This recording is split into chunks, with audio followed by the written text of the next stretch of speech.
hard time answering. I beat stage 4 cancer. I have a hard time answering some of my friends.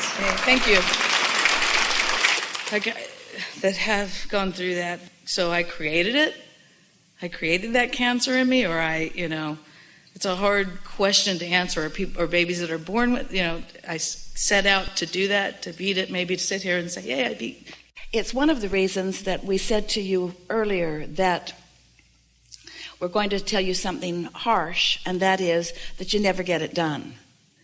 And so the thing that is really worth considering, which will really give you the most satisfaction in the answering of this question, is since you accept, most of you to some degree, that you are the creator of your own reality.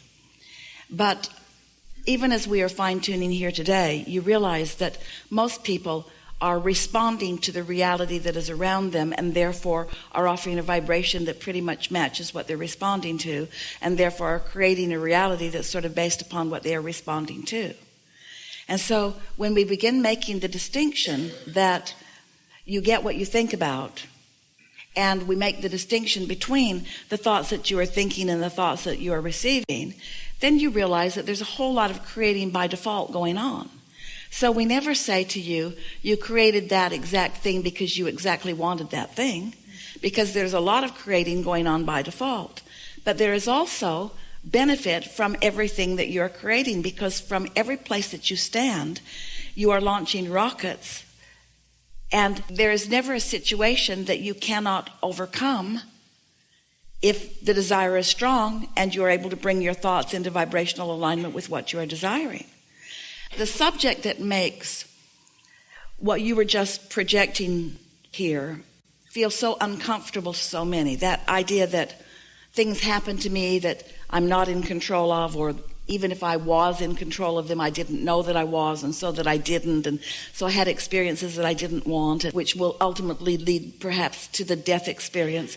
The thing that is at the basis of so much discomfort is the misunderstanding of how eternal we all are, and of how that there is no death.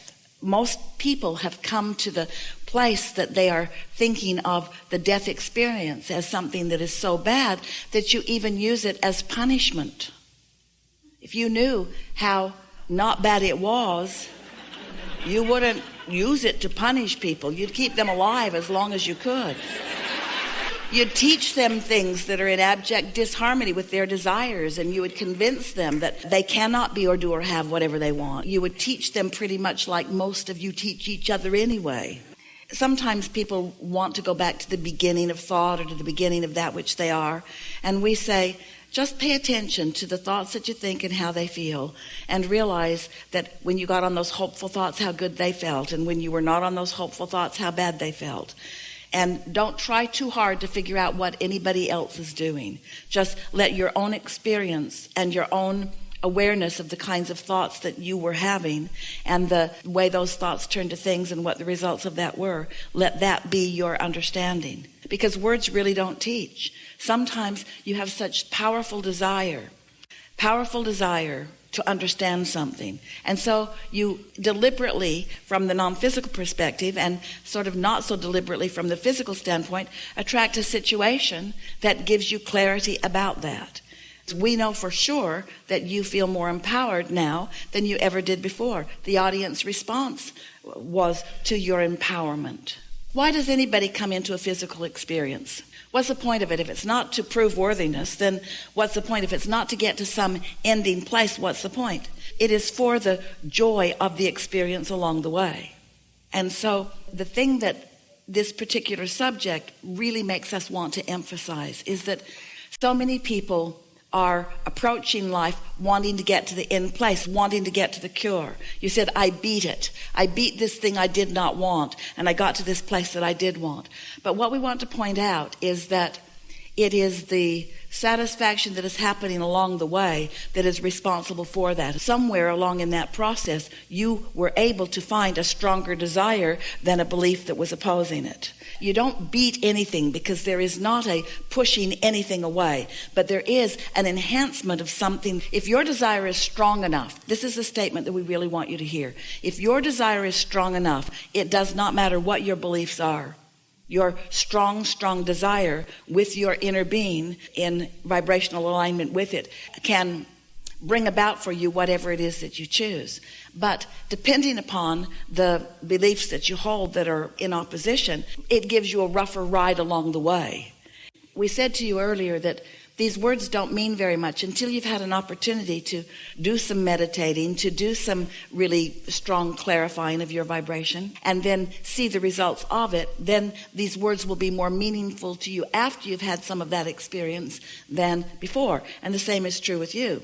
The words that you are hearing now are more meaningful after the experience of that than they were even before. And so you have to know that, you don't have to acknowledge it, but we know that you want to, that your desire for life became stronger than it had ever been within you once you felt that something was challenging it.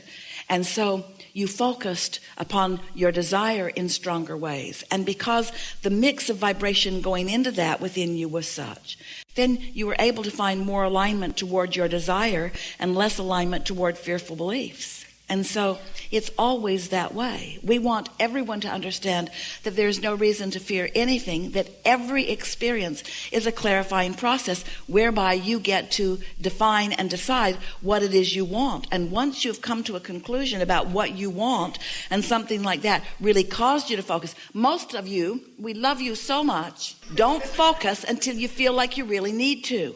Most of you are rather sloppy in your thinking until you feel like you really need to. And sometimes your habit of being sloppy in your thinking is such that you're never able to really get focused upon what you want.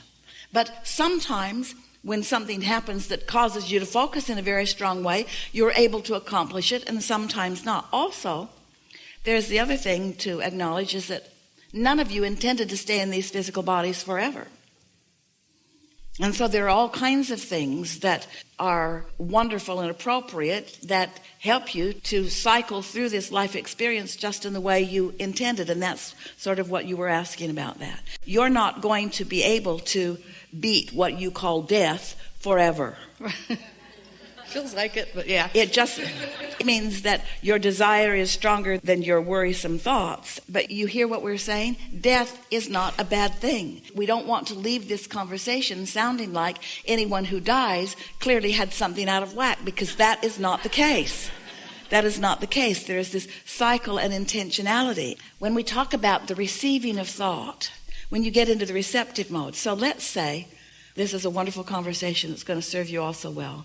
Let's say that you've come into this physical body, and it does not matter what your age is, but let's say that from your non-physical standpoint and with cooperation and harmony from your physical standpoint, you've concluded that this life experience has given you what you came looking for.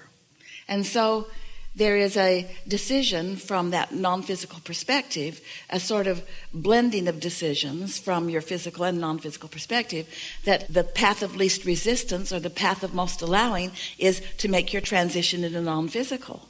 And so it doesn't matter by what path you choose to make that movement into non-physical. It is something that came from intentionality. Stay with us a little bit. We can feel that this is feeling a little muddy to you, so we're going to clear it up here.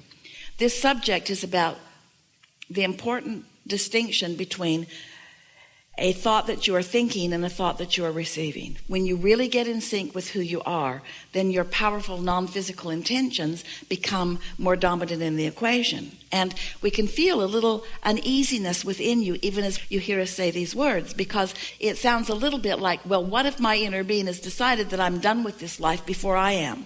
What if my inner being has decided that I didn't intend to stay that long and I got done what I came to do, and so I'm going to be out of here? It doesn't happen like that, because the harmony between you and your inner being, in other words, you can feel when you have a zest for life. And the zest for life that you have is you recognizing the emotion that your inner being has about you.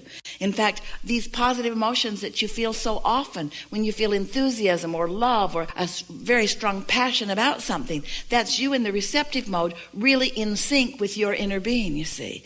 And that's when you are at your most powerful. We want you to feel the leverage of control. We want you to feel the power of this life force, this energy that creates worlds as it flows through you. And so, if you can think just a little less, and allow just a little more, and realize that most of your thinking you're doing in your step one contrasting moments, and most of your receiving you're doing in that state of joy or appreciation or meditation, and you get your balance between those two steps a little more in alignment with what you really intended. Most of you, when you came into this physical experience, you knew that you would be thoughtful, and you knew that there would be plenty to focus upon, and you knew that you would think, and you knew that when you thought a thought, that thought too would think. You understood the power of vibration, and you understood what thought is, and you understood what energy is. But you intended to spend maybe 10 or 20, but mostly closer to 10% of your experience in that step one, where you're really exploring contrast and defining through your thought process what you prefer. Those are those moments when you say, I really do not want that, and that should not be happening, and I am feeling great irritation, or maybe I am irate about that. I'm feeling enormous injustice about that. And in that process, you're launching all of these rockets of desires about what would be better, about you physically or about humanity in general. And you intended the rest of your time to be spent in a satisfying mode of alignment with Source, where you are appreciating the unfolding of your experience, where you are witnessing the power of your focus. You intended to use your focus not so much to think thoughts of right and wrong and wanted and unwanted, but you intended to use your focus to align yourself with the satisfying thoughts that would give you satisfaction moment by moment, so that you could live happily ever after. Can you feel what we're getting at here? And most humans have that balance flipped, where 90% of the time you are irate and pushing against one thing and another, mostly because you are so integrated through media, and in these times through social media. So your balance is getting even more out of whack as you become more observers of life than you are deliberate creators of life, and knee-jerk responders of what you're observing rather than deliberate thinkers. Now, we want to be fair with you. When you are exploring contrast in this 10%, the way we like it to be, or 90%, the way you often allow it to be, of exploring contrast, let's be fair about it. When you're exploring that contrast, you are launching rockets of desire. You are knee-jerking. You are having knee-jerking responses to life. And part of that knee-jerk response to life is, I really don't want that. I really do want that. And that is of value. But the more time you spend in that comparison experience, the less time you're in satisfaction. And that's where it's going a little screwy for so many people. And it's because somehow, through your religious training or through your interaction with your peers, with your teachers, with your parents, you've convinced yourself, or been convinced by them through their strong belief and expectation and attention upon you. You've become such believers in service and in sacrifice, and believing that you have to suffer in order to have gain, that it takes pain in order to have gain. And that is such a huge, flawed premise. It defies all of the laws of the universe as we know them to be. And it flies right in the face of your inner being, who stands in love and appreciation of you all of the time. Your inner being is 100% of the time in the receiving mode. And when you came forth, you didn't say, I'll go be 100% of the time not in the receiving mode. I'll sacrifice my joy in order to be an explorer so that we can all move forward faster. What's the point of that? Growth is not the reason for your life experience. Joy is. Growth is inevitable. We are, as consciousness, and you as a human species, we are all having evolution no matter what. No one would have to know anything in order for step one to be of value as it carves out what you're wanting. In other words, you don't have to even hear anything from Abraham or anyone else in order to be having these step one moments. In fact, you cannot not have these step one moments. And step 2, you don't have to know anything about that because that has nothing to do with your work. That's source energy honing in on what you have chosen and what you have decided, shoring it up with all of this energy that creates worlds, giving it this powerful leverage, finding your way to step 3 and bringing yourself into the receptive mode where you get to witness the hands in the clay, deliberate creation of turning these vibrations to thoughts and these thoughts to things for the joyous satisfaction of being the creator of your own experience.